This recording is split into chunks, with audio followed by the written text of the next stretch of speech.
Bonjour à tous, je m'appelle Catherine Strossenreuter et je suis proviseure adjointe de l'établissement SBB7 à Weimar en Allemagne.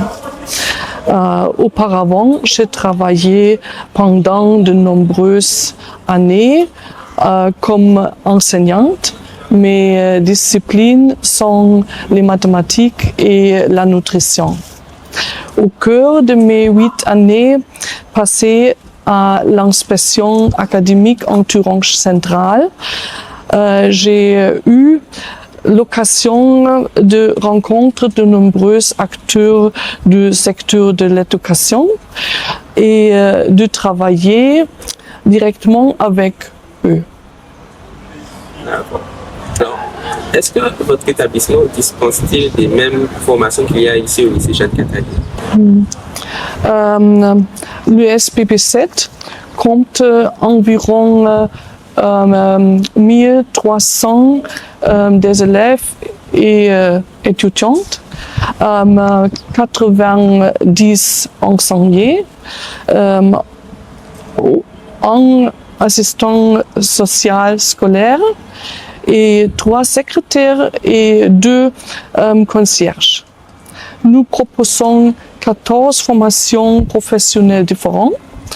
Par exemple, éducateur, assistant technique de chirurgie, technicien dentaire, mécanicien et électricien automobile, constructeur de route et génie civil et technicien en environnement. De plus, le SBB7 permet d'obtenir le brevet général.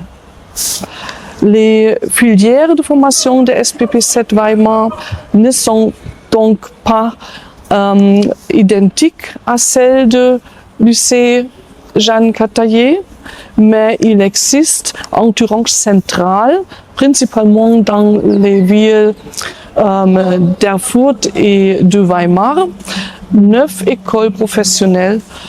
Les directions des écoles travaillent très bien ensemble. Je peux donc dire qu'en Thuringe centrale, nous proposons toutes les filières de formation, y compris celles qui existent au lycée Jeanne Cataillé. Merci beaucoup pour ces informations, mais la question qu'on pourrait se poser maintenant, c'est quel est le but de votre présence ici au lycée Jeanne Cataillé? Je participe à un job shadowing soutenu par le programme Erasmus+.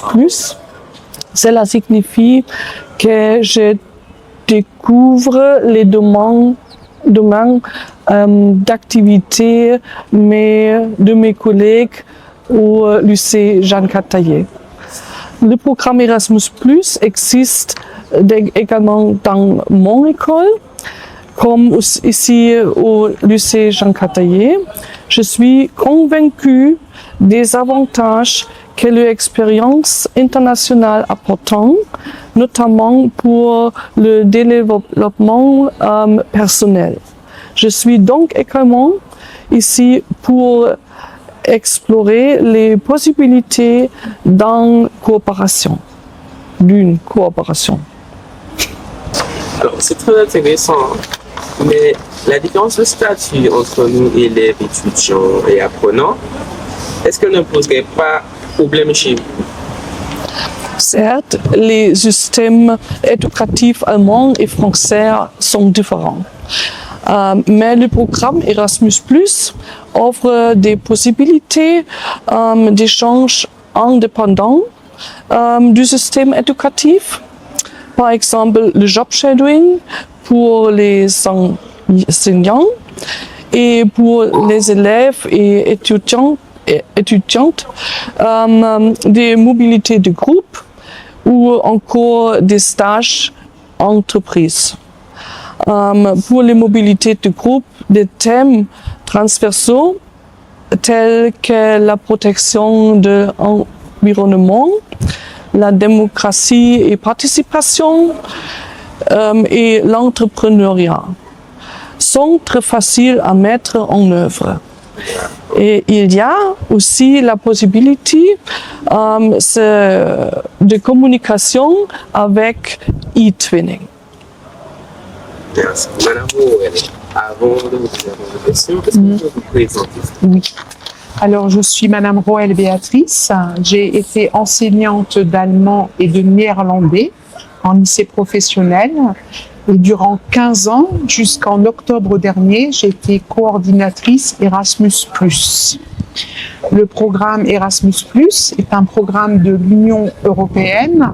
Il soutient l'apprentissage tout au long de la vie pour chacun et chacune dans le domaine professionnel et il promeut le développement personnel de chacun et de chacune également dans le domaine éducatif européen.